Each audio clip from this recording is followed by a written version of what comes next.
Fundación Libertad y Desarrollo presenta Razón de Estado con Dionisio Gutiérrez. En septiembre de 1939, Hitler atacó Polonia y sin que fuera su plan, provocó la Segunda Guerra Mundial que lo llevó a la derrota total, pero después de 60 millones de muertos. Historiadores y analistas serios afirman que la injusta y cobarde invasión a Ucrania y los incontables crímenes de guerra que está cometiendo el criminal déspota del Kremlin tienen muchas similitudes con lo que el mundo vivió en aquel lejano 1939, con el agravante que añade hoy la presencia de armas nucleares. Como Hitler en su día, hoy Putin, más que atacar a Ucrania, ejecutó un asalto en Europa sin medir sus capacidades ni calcular las consecuencias. La primera, el coraje y la convicción del pueblo ucraniano para defender su tierra y su hogar. Y la segunda, la contundente respuesta de Occidente. Hoy estamos presenciando la decisión de países considerados neutrales de formar parte de la Organización del Tratado Atlántico Norte y de naciones que habían detenido inversiones en defensa, pedir a sus congresos el presupuesto suficiente para armarse y poder defenderse de sociópatas como el que hoy domina en Moscú. Cada día se suman más países a la defensa de Ucrania y a las sanciones contra Rusia, pero también se debe tomar en cuenta que cuando un criminal desquiciado con armas nucleares se siente perdido, el mundo corre peligro. La invasión a Ucrania amenazó, puso en jaque el orden internacional liberal que surgió después de la Segunda Guerra Mundial y abrió la puerta a un nuevo orden global que todavía no se sabe a dónde llegará. Las democracias son más impacientes que las autocracias, pero no les gusta que amenacen su libertad. La interdependencia económica es un disuasivo contra la guerra, pero cuando aparece un tirano con armas nucleares que está dispuesto a destruir, a borrar del mapa un país porque no se lo pudo robar, la impaciencia y la economía de las democracias deberán ser parte del sacrificio, pues será cuestión de sobrevivencia. En los últimos 70 años, después de la Segunda Guerra Mundial, el mundo había vivido sin grandes guerras ni conflictos globales. Aquellos fueron los mismos 70 años en que la especie humana fue capaz de reducir la pobreza extrema más que nunca en la historia, alcanzar los más altos niveles de bienestar y sobre todo fueron 7 décadas en las que se demostró que el único camino al desarrollo y la prosperidad lo ofrecen la libertad, la democracia liberal y la división de poderes que garantizan las repúblicas de verdad y las monarquías parlamentarias. El Occidente desarrollado, liderado por Estados Unidos y la Unión Europea, son hoy el frente y la esperanza del mundo libre. El todavía joven siglo XXI tiene 88 años por delante, casi 9 décadas, que quedarán dramáticamente marcadas por el desenlace en Ucrania y por el juicio y la sentencia que debe enfrentar el solitario criminal del Kremlin, que se creyó con demasiado poder y quien, en primer lugar, debe rendir cuentas ante el pueblo ruso, al que tiene sometido, humillado y sin libertad, y ante el pueblo ucraniano, al que está masacrando sin piedad y con el mismo odio que los peores genocidas de la historia. Si en los años que quedan al siglo XXI queremos vivir en un mundo que respeta los derechos de los seres humanos y los valores que le dan respeto y dignidad, el Occidente libre hoy, más que nunca y con una sola voz, debe gritar «Gloria a Ucrania».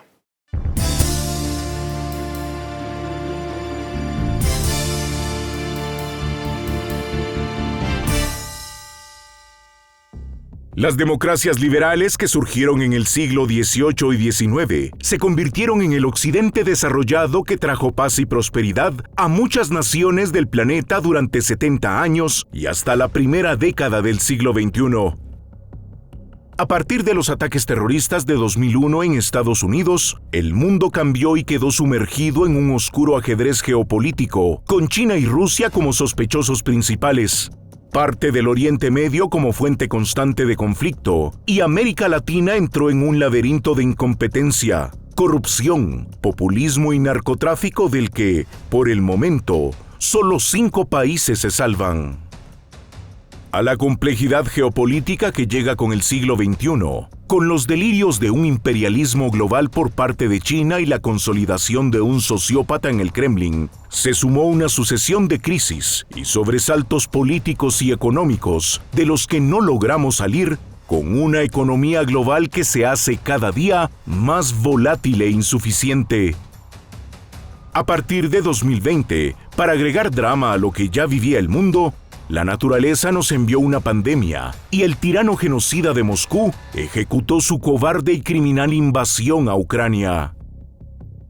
El mundo atraviesa por un ciclo de transición. No está claro a qué, pero es evidente que el sistema liberal que tanto bienestar ha dado al mundo y que, si bien había que corregirlo y mejorarlo, está amenazado y con él el futuro del Occidente libre. Desde los años 50, los países europeos emprendieron uno de los proyectos liberales más audaces de la historia, que ambicionaba crear la zona de libre movilidad de personas, bienes y capitales más grande del mundo. La Unión Europea fue creada por sus beneficios económicos y para ser el orden político que puso fin a siglos de guerras y conflictos entre países europeos. Después de largas dictaduras militares, el orden liberal también influyó en América Latina, donde a partir de la década de los 60 se inauguraron democracias que trajeron respeto a los derechos humanos, estabilidad política, la integración de sus economías al mundo globalizado y mejores indicadores sociales. Sin embargo, a pesar de los evidentes beneficios del orden liberal y de las garantías que ofrece el Estado de Derecho, las democracias del mundo occidental tambalean a causa de una sucesión de crisis políticas y económicas mal gestionadas. Es cierto que la invasión a Ucrania obligó a los países europeos a rescatar su unidad, aliarse con Estados Unidos y fortalecer a la OTAN. Sin embargo, los desafíos persisten y son extraordinarios. En América Latina, con el incremento de movimientos populistas autócratas, de izquierdas o derechas, la corrupción y el crimen organizado, las democracias están en peligro. Todo esto ocurre en la era del fin del poder, en la que el mismo Estados Unidos, hasta hace poco, líder indiscutible del mundo libre, pierde influencia global a causa de sus dinámicas internas, a causa del imperialismo chino y debido a que para las democracias es mucho más difícil jugar en un tablero en el que algunos jugadores, como China y Rusia, no respetan nada y creen que todo se vale y todo se puede. En 2019, el World Economic Forum vaticinaba que para el año 2040, Asia representaría la mitad del Producto Interno Bruto global y un 40% del consumo mundial. Con este cambio, el continente asiático y particularmente China se convertirían en uno de los principales jugadores en un mundo multipolar y globalizado, con ingredientes muy distintos a los que hoy conocemos. La gran interrogante de nuestro tiempo es si Estados Unidos, Europa y países de Asia que forman el Occidente libre serán capaces de rescatar el orden global liberal que China y Rusia buscan destruir, contaminando al mundo con su autoritarismo despótico y con la corrosión que infringen al planeta con sus populismos y nacionalismos. Los retos no son menores. Están en juego el futuro, la vida y la libertad de las próximas generaciones. Por estas poderosas razones, las democracias liberales del mundo deben proteger y promover los valores que hicieron posible la civilización occidental. Allá donde reine el despotismo, debe imponerse la libertad. Donde haya opresión, debe prevalecer la sociedad abierta. Donde haya ignominia, debe imperar la virtud. Donde haya ignorancia, debe sobresalir la razón.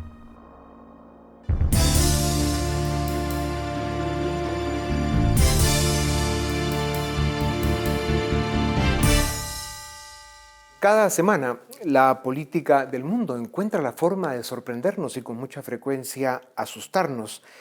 Y la verdad es que las crisis que hemos venido viviendo desde principios de este siglo, luego una pandemia, la invasión a Ucrania, el impacto económico que ha tenido esto especialmente para América Latina, el deterioro político que lo ha acompañado ya por demasiado tiempo, el cambio climático, son desafíos que se suman y que de muchas maneras van complicando la vida de los latinoamericanos.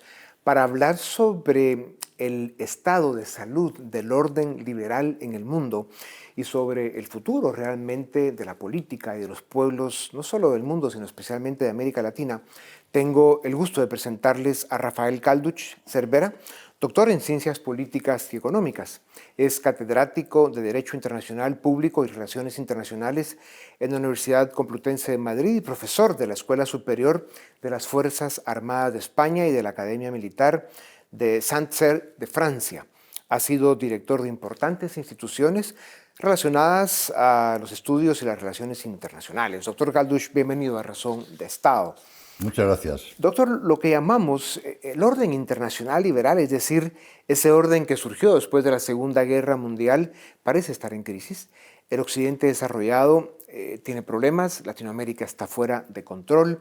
China y Rusia y demás autocracias y dictaduras están haciendo de las suyas, especialmente la invasión a Ucrania, que es una situación criminal, innecesaria y lamentable, está realmente cambiando el orden político de muchas maneras. ¿Cómo lo ve usted?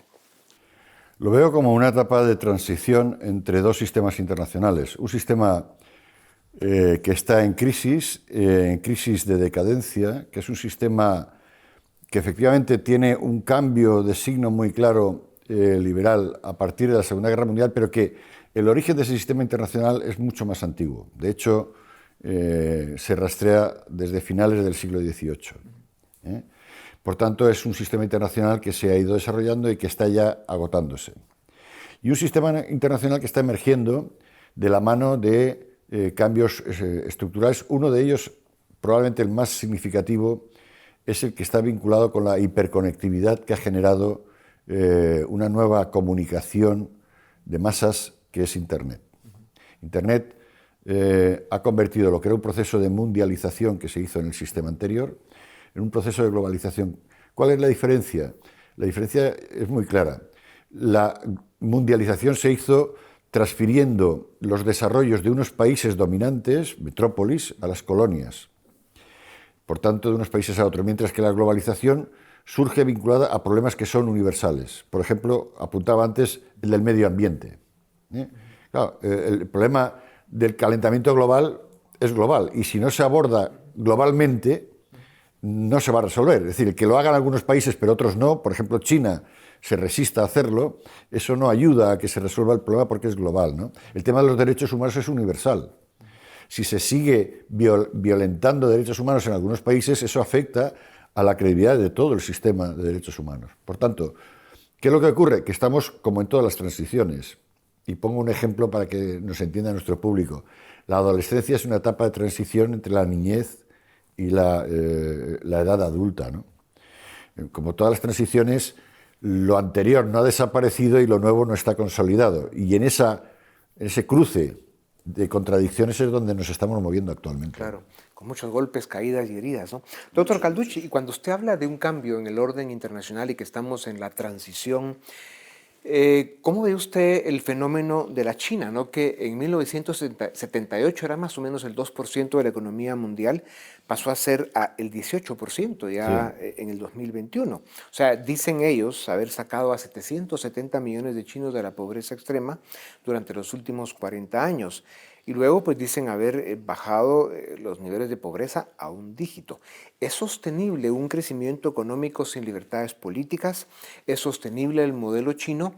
Y asumo que la importancia que ha tomado China es una de las condiciones o las premisas que usted tiene para decir que estamos en una transición hacia un nuevo orden internacional, por la fuerza que tiene China. Sí, dentro de esa transición hay básicamente una nueva bipolaridad, que no tiene nada que ver con la bipolaridad que hubo en el periodo de la Guerra Fría. La nueva bipolaridad se está dando entre las potencias reformistas, empezando por Estados Unidos, pero muchos de sus aliados occidentales, incluido Japón, Australia, por supuesto Reino Unido, Francia, Alemania, que tratan de reformar el orden internacional para salvar lo que es más eficaz y mejorar lo que ya está siendo inútil. Y después están las potencias revisionistas, es decir, aquellas que básicamente para limitar la hegemonía que en el orden internacional tiene Estados Unidos, tratan de cambiar partes importantes de ese orden internacional. Y ahí hay dos potencias muy claras que son Rusia y China. Lo que pasa es que el planteamiento de China es notablemente diferente del de Rusia. Rusia se basa en su poder militar porque como potencia económica es poco más, es un 20% más que el Producto Interior Bruto de España. Mientras que China es al revés. No tiene las capacidades nucleares estratégicas que tiene Rusia, pero sí tiene un potencial económico brutal. Ahora, hay que decir dos cosas porque generalmente se sobreestima ese poder económico de China. La primera, es un poder económico muy hipotecado por los casi 1.800 millones de personas que hay que mantener y que, por tanto, exige unas tasas de crecimiento que si caen, aunque no sean negativas, provocan estancamiento. Y eso es peligroso. Inestabilidad política. Exacto, y eso lleva a la inestabilidad política. Y eso, y por tanto, es peligroso. Es peligroso no solamente para el régimen chino, es peligroso para todo el mundo. Sí, son muchos. Claro. Y la segunda, que ese crecimiento económico que es necesario es muy vulnerable porque está vinculado a la importación constante de materias primas y de recursos energéticos fundamentales, sin los cuales la maquinaria industrial china no funciona. Por tanto, es necesario comprender que China se ha convertido en una potencia económica mundial, pero es una potencia económica con pies de barro que si cae va a arrastrar a todo el sistema mundial. Claro, coincidimos 100%. Y precisamente por eso, doctor Calduch, se explica por qué China no ha apoyado a Putin en su invasión a Ucrania, porque es muy mal negocio y es muy peligroso para China caer en ese laberinto. Eso por un lado. Y por otro lado, porque si lo pensamos bien, los intereses a corto plazo de rusos y chinos pueden coincidir en la medida en que, por ejemplo, para Rusia, la pérdida de clientes europeos energéticos se puede compensar parcialmente con un aumento de la exportación energética a China. Pero ojo, China tiene un proyecto estratégico que es el One Belt, One Road, es decir, una franja y un camino, que no es ni más ni menos que la expansión económica y comercial de China. Esa expansión pasa por Centroasia. Y las repúblicas centroasiáticas son tan estratégicas para la seguridad rusa como lo es Ucrania o Bielorrusia en Europa. Así es. Por tanto, no es descartable que a medio plazo los intereses necesarios de expansión comercial con China lleven a un conflicto con los intereses estratégicos de seguridad rusos. Por supuesto. No, de hecho, Europa y Estados Unidos son los principales socios comerciales de China, por un lado. Exacto. Y China tiene, si no igual, un poco más de relación comercial con Ucrania. China y Ucrania que Rusia y China. O sea, y luego, como usted decía, no solo la economía rusa es ligeramente más grande que la de España, pero en realidad es más pequeña que la de Texas, es más pequeña que la de Italia o Canadá, muy parecida a la de Brasil. En fin, digamos, la arrogancia del tirano del Kremlin es impresionante, ¿no? Y encima, eso que hablábamos de potencia militar está quedando también muy discutible, ¿no? Resulta que no. ¿Cómo termina la invasión de Rusia en Ucrania, doctor Calduch? Básicamente solo puede terminar de una manera porque ya se ve claro que el triunfo, la victoria militar aplastante de Rusia es inviable. Sencillamente porque Ucrania está recibiendo tal apoyo militar y logístico de las potencias de Estados Unidos y las potencias occidentales. Solo daré un dato. Hay que pensar que lo que acaba de aprobar, el presupuesto que acaba de aprobar el Congreso y la administración Biden de Estados Unidos de 40.000 millones es aproximadamente 3 veces el presupuesto de defensa anual de España. Eso está ya aprobado y, por tanto, solo cabe salir mediante un acuerdo negociado. Ahora, ¿cuáles serán las condiciones de ese acuerdo negociado? Y, sobre todo, ¿cuándo se sentarán a la mesa realmente a negociar? Y la respuesta es cuando ambas partes lleguen a la conclusión de que el equilibrio estratégico, ninguna de ambas puede romperlo unilateralmente. Y eso Yo creo que ninguna de las dos partes, ni los ucranianos ni los rusos, han llegado a ese convencimiento. Cuando lleguen a ese convencimiento, será necesario sentarse a negociar y ver en qué términos se resuelve. Por ejemplo, yo creo que en esa negociación Crimea quedará definitivamente asignada a Rusia, pero es posible que las dos regiones del Donbass sean objeto de una autonomía importante, pero vinculadas todavía al territorio, a la soberanía ucraniana. Pues no sería tan mala esa alternativa comparada con las amenazas que estamos viendo en este momento en el mundo, ¿no? Que ni vamos a entrar a eso. Sí, por eso sería un mal menor. Sí, así es. ¿Cómo termina Putin, doctor Kalduch? Porque al final este hombre claramente calculó mal todos los escenarios de la invasión criminal que hizo en Ucrania, ¿no? No solo su digamos, limitado poderío militar, la fuerza del pueblo ucraniano, la reacción de Occidente, el fortalecimiento de OTAN. Sí. Putin queda muy mal parado con esto. ¿Dónde termina el señor? A ver, lo primero que hay que decir es que Putin es un símbolo, una personificación de una élite que es la que realmente gobierna Rusia desde que fracasó la élite dirigente del sistema anterior, que eran los comunistas. Y el fracaso de los comunistas se ve claro en la presidencia de Yeltsin. Por tanto, ¿a quién representa Putin? Y Putin, que viene del KGB, representa a la élite militar industrial. El famoso complejo militar industrial que ya señaló Eisenhower en Estados Unidos también existe en Rusia, ¿no? Por tanto, el fracaso de Putin es el fracaso de esa élite. ¿Qué ocurre? Que esa élite tiene dos componentes muy claros. Uno, que está basado en el poder interno, que es básicamente los servicios de inteligencia, de seguridad, las Fuerzas Armadas, etc. Y otro, que son las grandes compañías transnacionales energéticas y la élite de grandes, digamos, oligarcas rusos que se ha generado ahí, que está vinculado al comercio y a la economía internacional. Y por tanto, el fracaso es, para decirlo de alguna manera, de Putin es el fracaso de una parte de la élite. Que ya está enfrentada a la otra parte. Exacto, frente a los intereses de la otra, ¿no? ¿Cómo se resolverá eso? Históricamente, hay dos antecedentes que no tienen más valor que el que son antecedentes y que puede realmente volver a producirse, que son los de Khrushchev y los de Gorbachev. En los dos hubo dos intentos de golpe de Estado. En el caso de Khrushchev triunfó el golpe de Estado y le sustituyeron gente de la misma élite. En el caso de Gorbachev, el intento de golpe de Estado fracasó. Recuerden ustedes la imagen de Yeltsin encima de un tanque en Moscú. No sería descartable que hubiese un golpe de Estado de una parte de la élite contra, digamos, los máximos responsables del fracaso en la otra parte de la élite. Pero hay que comprender esto en términos de grupos y de élites y no tanto de persona concreta, ¿no? En estos días escuchamos al presidente Biden hacer declaraciones en su viaje por el Asia que si a China se le ocurre invadir Taiwán, Estados Unidos respondería militarmente. De ahí la Casa Blanca salió rápido a decir, no, vamos a ver, no va a cambiar la política de Estados Unidos sobre el tema de Taiwán, pero sí habría un apoyo más o menos similar, dieron a entender, al que están dando a Ucrania.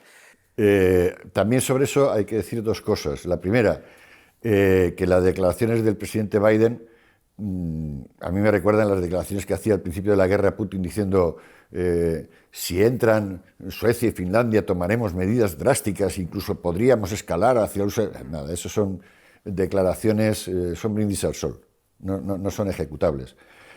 Segundo, el planteamiento de China, del gobierno de Beijing, para ser concreto, de la China continental, no es conquistar militarmente Taiwán. Nunca ha sido ese el planteamiento. Porque ellos consideran que es solo un Estado en donde hay una fracción de ese Estado mínima que es rebelde y que no quiere seguir formando parte del Estado. Y lo que pretenden es ganárselos a largo plazo. No tienen... lo que sí van a hacer es disuadir las tentaciones de Estados Unidos de aproximarse como aliado demasiado a Taiwán. Y esa es la parte en donde muestran la dimensión militar. Pero lo que quieren es ganar las mentes y los corazones de los chinos de Taiwán. Y eso saben que puede llevar generaciones, pero los chinos, el concepto temporal que tienen no es el de los países occidentales. Eso hay que tenerlo claro.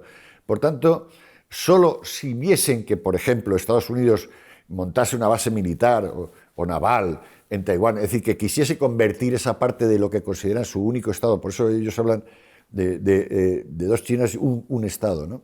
Un país. Si viesen eso, entonces ¿cuándo podrían escalar hacia el ámbito militar? Pero en el fondo no es esa su ambición, ¿no? Doctor Calduch, pasando a Europa ahora, ¿qué le está representando a Europa la invasión de Rusia a Ucrania y todas las dinámicas, digamos, internas en cada país europeo que venían generando pues conflictividad, problemas, falta de un crecimiento económico potente para que los pueblos estén más tranquilos? ¿Sale Europa fortalecida de estas crisis? ¿Debe fortalecerse Europa y qué debe esperar el mundo de Europa? Sí, es una excelente y compleja pregunta. Empezaré diciendo que la historia de la integración europea, desde el primer acuerdo de Tratado de París de la CECA en el año 51, no se hace por voluntarismo ni por ideología, se hace por pura necesidad. En aquel momento era la necesidad de evitar una nueva guerra entre franceses y alemanes. Se pusieron a integrarse en la parte del carbón y del acero. Aquello fue funcionando hasta hoy. Desde entonces, cada crisis internacional, Europa ha respondido siempre con dos respuestas: más integración en las competencias que se comparten y más países. Ahora se debate si se incorporará Ucrania en su momento o no, pero más integración. En este momento hay una crisis que veíamos antes de cambio de sistema internacional que Europa tiene que responder. Primera idea. Por tanto, yo creo que, igual que se ha hecho en la pandemia, que se ha respondido con un plan económico para hacer frente a la crisis que venía derivada de la pandemia, y también en el ámbito sanitario haciendo las compras masivas a las grandes multinacionales para abastecerse, no me cabe la menor duda de que se va a dar una respuesta con más integración respecto de lo que significa la guerra de Ucrania. Ahora, también hay que tener claro que el proceso de integración europea, el motor es el entendimiento franco-alemán. Los demás países podemos estar, los británicos podían estar con la libra esterlina o no, pero se pusieron de acuerdo franceses y alemanes en el euro y hay euro. ¿Por qué digo eso? Porque en este momento que Francia y sobre todo Alemania ya ha dicho que va a remilitarizarse, no tenemos todavía claro, yo no tengo claro, si esa remilitarización alemana se va a hacer pensando en fortalecer la integración europea o solo la seguridad alemana. Porque si fuese esto último, sería retrotraernos a los orígenes. Y ese dilema yo creo que Scholz todavía no lo ha resuelto, no lo ha aclarado. Doctor Calduch, en los 2 minutos que nos quedan hablemos de América Latina. Una región del mundo atrapada por sí misma, la política no funciona, las élites están despistadas, no se enteran de las responsabilidades que tienen realmente. Estamos siendo arrasados por una marea de un populismo de izquierda autoritario muy complejo y las condiciones, digamos, les están facilitando el camino. ¿Cómo ve usted el futuro próximo de América Latina? Pues sinceramente lo veo como una etapa de una profunda crisis en 3 ámbitos. En primer lugar, el más inmediato, una crisis económica, porque estamos todo el mundo metido en la crisis económica y a diferencia de Europa, que tiene sus mecanismos de compensación, los mecanismos de compensación interregional en América Latina no están funcionando. Por tanto, cada país va a enfrentar la crisis. Eso lleva a una segunda crisis, que es la crisis social, básicamente por el aumento de la pobreza.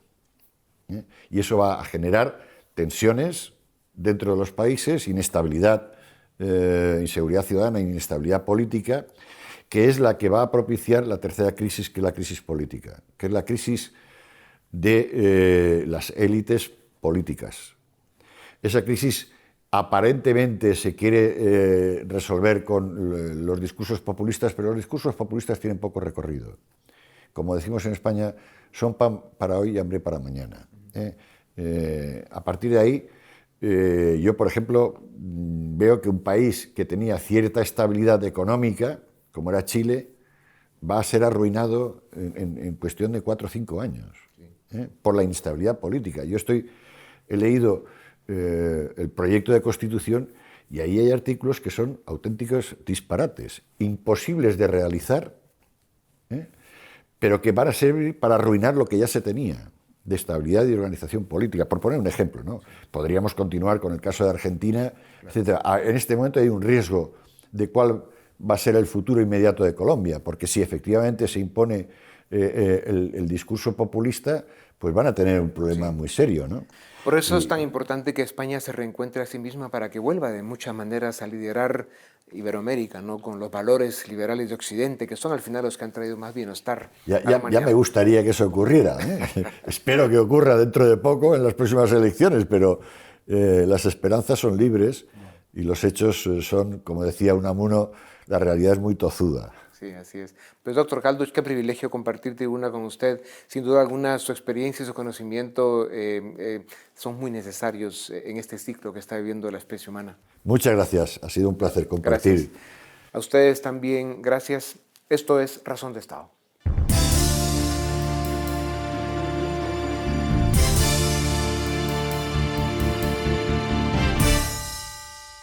Bienvenidos al debate en Razón de Estado. Hoy vamos a hablar sobre la situación económica del mundo, sobre la posible recesión en Estados Unidos y sobre esa incertidumbre que hay alrededor del comportamiento de las bolsas de valores y otros indicadores económicos. Y para ello tenemos a dos expertos, a Ignacio Munyo, director ejecutivo de Ceres, un tanque de pensamiento ubicado en Uruguay, y a Clinton López, director de Economía de la Universidad Francisco Marroquín. A ambos muchas gracias por estar en Razón de Estado. Ignacio, quisiera iniciar contigo. Estamos viendo el comportamiento de las bolsas de valores que preocupan porque han caído más del 20% en algunos casos y pareciera que el mercado está nervioso sobre el futuro de la economía de Estados Unidos, y esto no solamente en Estados Unidos, sino que también en otros países. ¿Estamos a la puerta de una recesión o los mercados están sobrereaccionando? ¿Cuál es tu opinión? Bueno, primero un placer compartir minutos aquí en el programa, en tu programa, Paul.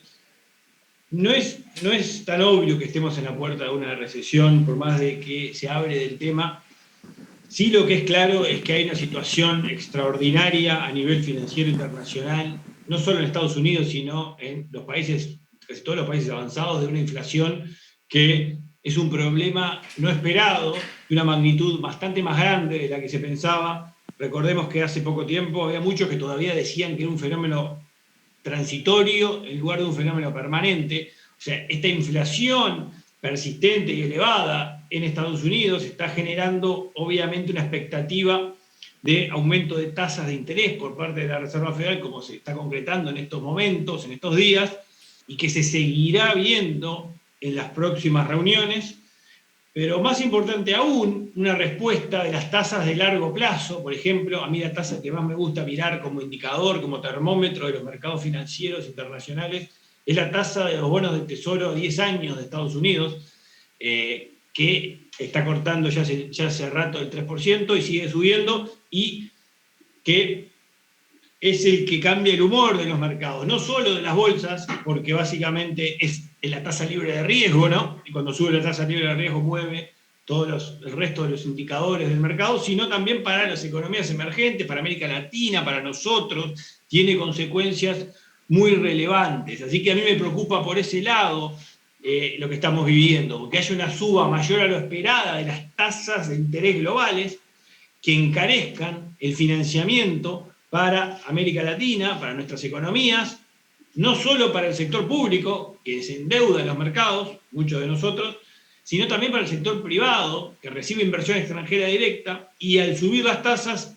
se hace más difícil atraer inversiones extranjeras hacia los países de América Latina. Esa es la preocupación que tenemos, que hay que mirar para adelante, hay que estar atentos, porque los cambios financieros globales repercuten muchísimo en nuestras economías domésticas. Clinton, ¿coincides con ese análisis o deberíamos de preocuparnos por lo que pueda pasar en el corto plazo en la economía de Estados Unidos, sobre todo porque ya vemos indicadores de que se está desacelerando el consumo e incluso cayendo en las ventas de minoristas? ¿Estamos a la puerta de una recesión o no? Mira, yo difiero un poco, digamos, en el análisis, porque habitualmente la gente está esperando que hayan 2 trimestres consecutivos con decrecimiento para decir, bueno, oficialmente hay una crisis.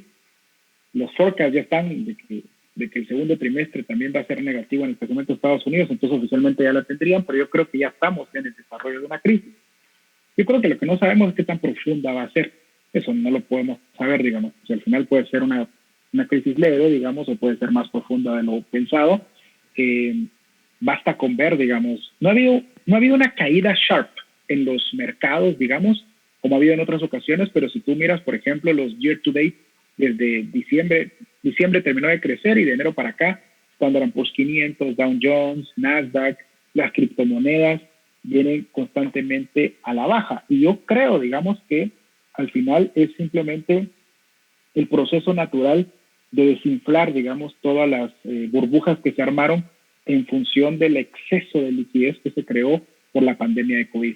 Entonces, yo creería que ya estamos en una recesión, no sabemos qué tan profunda va a ser, una pequeña crisis o grande crisis, ya estamos en el pleno desarrollo. La Reserva Federal desde 1994 no aumentaba en 0.75 puntos la tasa de los fondos federales, lo acaban de anunciar, es decir, en la reunión de hoy apenas. Entonces, la inflación se ha descontrolado.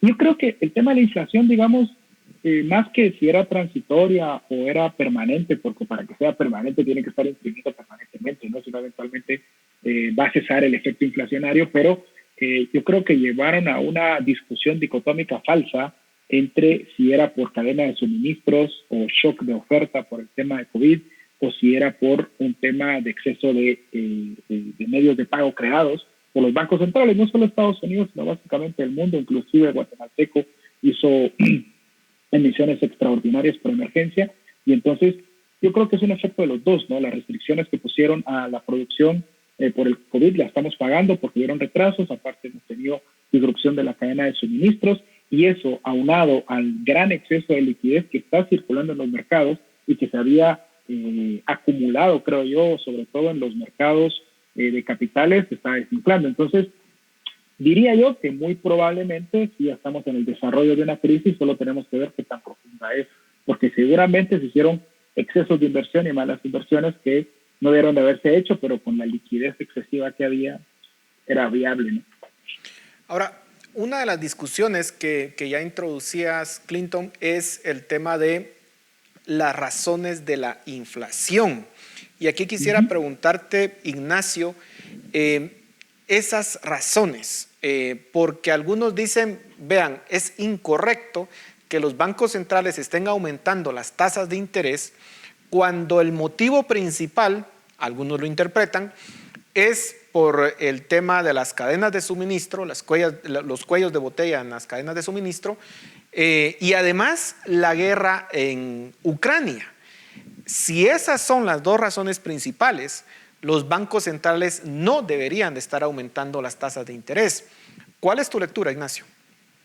Sí, que hay que separar un poco lo que es la política monetaria en países avanzados, en economías avanzadas, y en economías de América Latina como la nuestra, que en todos los casos están subiendo las tasas de interés. En el caso de Estados Unidos, la herramienta que existe, natural que tienen, es restringir de alguna forma la excesiva, récordmente excesiva emisión monetaria y expansión monetaria con una economía con el crédito funcionando, porque es un dato no menor a tener claro. Estados Unidos la Reserva Federal inyectó dólares como nunca antes en la historia en un sistema que tenía un sistema financiero que funcionaba, por tanto que se multiplicó todavía mucho más que, por ejemplo, en la crisis financiera global del año 2008-2009, donde el sistema financiero dejó de operar y de multiplicar en Estados Unidos. Entonces, la situación es muy distinta de lo que puede pensarse para las economías avanzadas, que algo a menor medida, pero similar, pasa con el Banco Central Europeo. También ha habido expansión monetaria en el Banco de Inglaterra. O sea, las grandes economías están subiendo sus tasas de interés porque no tienen otra alternativa, o sea, no tienen más remedio. Cuando bajamos a países como los nuestros, donde muchas veces estamos importando esta inflación, es una inflación importada, no generada, la pregunta que hay que hacerse es, ¿qué otra alternativa existiría? O sea, sabemos que la inflación finalmente es un fenómeno monetario, por la razón que sea, finalmente es un fenómeno que es exceso de dinero circulando, más allá de la razón que uno le quiera buscar, si es suministro, si es precio que viene de todos lados. si no existiera acceso monetario en ninguna economía, tendríamos solo un salto de precios de nivel, pero esto no sería permanente. Entonces, creo que hay que ir a los orígenes de los problemas, hay que entender qué es la inflación, y la inflación, no hay inflación si no hay exceso de dinero. Por lo tanto, esa es un poco la respuesta. Clinton, Ignacio hace un punto y dice hay que diferenciar esa política monetaria excesiva impulsada por la Reserva Federal y los países desarrollados y lo que ocurre aquí en América Latina. Hay algunos países, Guatemala dentro de ellos, en donde si bien hubo un proceso de expansión monetaria por parte del Banco Central, no fue a los niveles de lo que aplicó Estados Unidos. Entonces, nosotros estamos viendo en el caso de América Latina más inflación importada que generada adentro, y en ese caso los bancos centrales no deberían de subir la tasa de interés. ¿Cuál es tu opinión? Mira, es un tema, creo yo, que al final tenemos muchos fenómenos que todos refuerzan el efecto monetario de lo que hicieron las economías desarrolladas, como bien dices. Pero yo sí no quitaría, digamos, de la responsabilidad a los bancos centrales de cada país, porque al final, en mayor o menor medida, sí generaron respuestas monetarias a la crisis del COVID. Y entonces, en esa medida, por ejemplo, el caso de Guatemala, que lo conocemos muy bien, hubo una reducción de la tasa líder, y además de la reducción de la tasa líder, la impresión literalmente por emergencia de 11,000 millones de quetzales. Entonces, al final, otro fenómeno en Guatemala, me imagino que fue parecido a Latinoamérica, el multiplicador no cayó en la época del COVID. Entonces, digamos, mucha gente decía, no, es que va a caer el multiplicador, entonces esto va a entrar sin efecto inflacionario. Pues no fue así. No fue así. Entonces, yo pensaría que los bancos latinoamericanos, como lo están haciendo en su mayoría, sí tienen que aumentar la tasa, porque sí tienen cierta responsabilidad.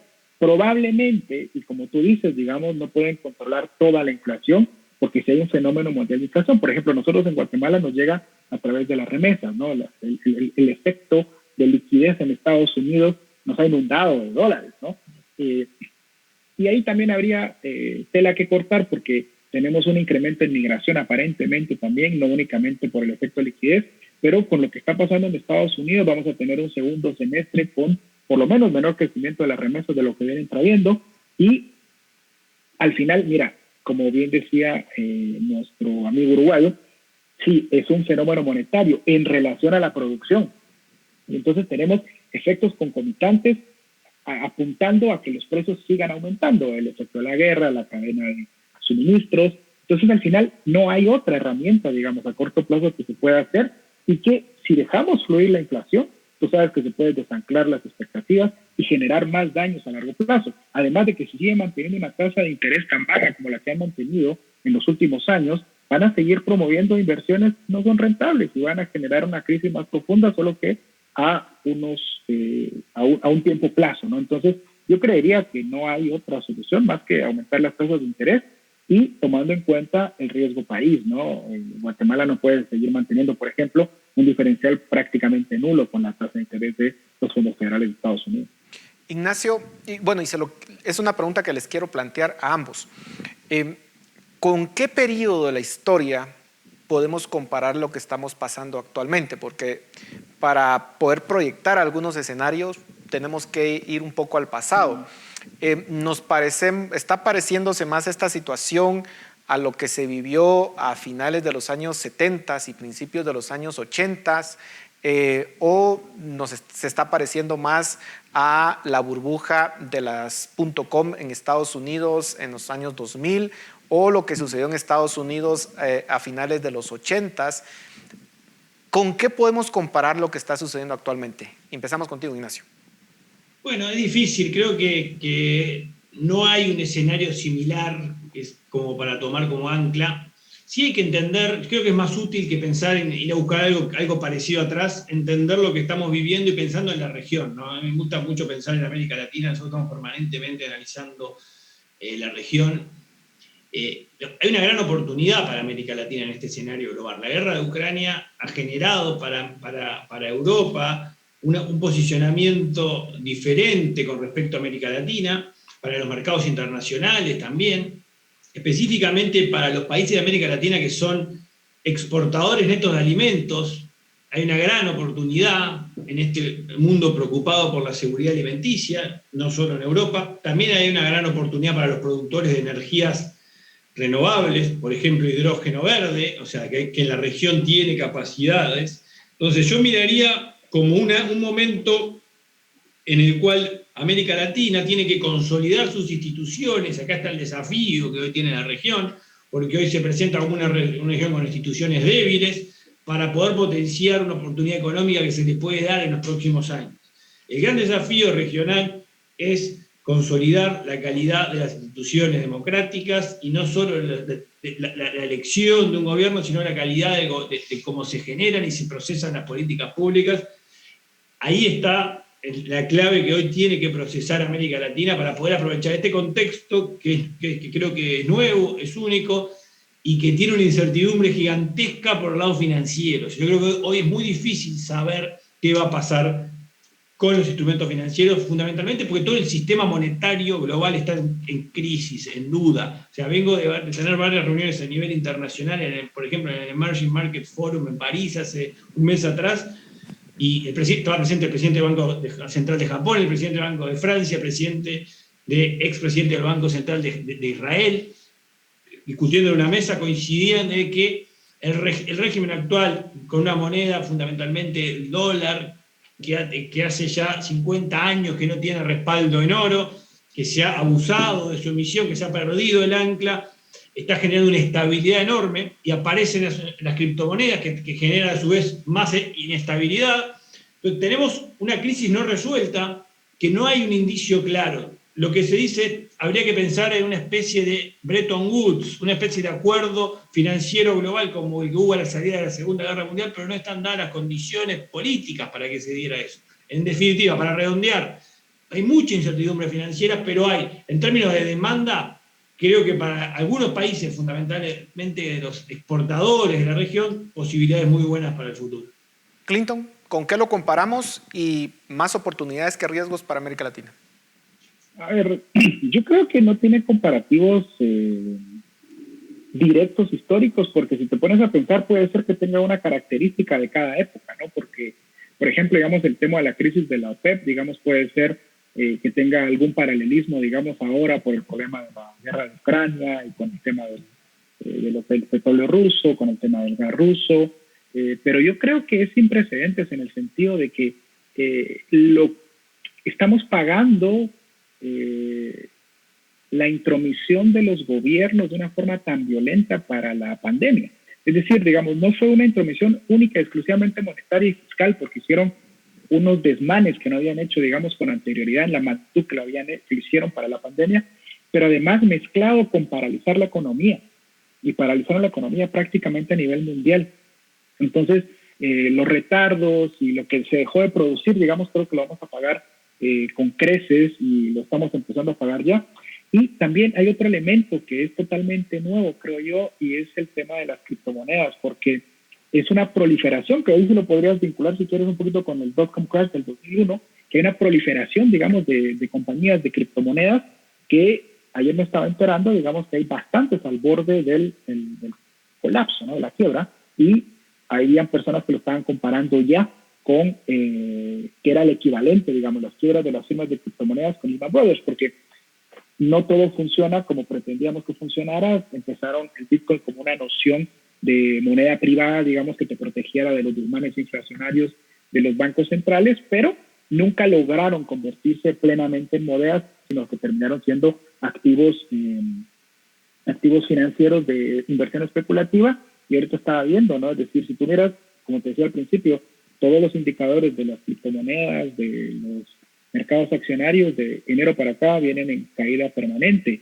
y no hay cómo recuperarlas, ni nociones de cómo recuperarlas. Entonces yo creo que la crisis no tiene precedentes, y tampoco hay que ser muy apocalípticos, ¿no? Porque al final los forecasts envejecen usualmente muy mal. Pero yo te decía que ya estamos en una crisis que se está desatando, y veremos qué tan profunda es. Para Latinoamérica, mira, va a depender mucho de los arreglos institucionales, como bien decía nuestro amigo, que tengamos en cada país, y si las circunstancias, digamos, de la crisis internacional que se puede trasladar a los países va a facilitar un mejoramiento del arreglo institucional democrático o lo va a empeorar. Yo tiendo a ser bastante pesimista por lo que veo en mi país y por lo que veo en los países de la región, Salvador, Nicaragua, y cuando las presiones vienen, pareciera ser que los arreglos institucionales caminan lejos de la democracia en Guatemala. Y creo yo que lo estamos empezando a ver con otros países de la región. Sin duda alguna estamos viviendo una época de bastante incertidumbre y están pasando cosas cada semana, así que seguramente los vamos a estar invitando nuevamente para ver cómo está evolucionando el mercado y la economía mundial y regional. Así que a ambos, muchas gracias por su análisis. A ustedes en casa, muchas gracias por su atención. Nos vemos la próxima semana.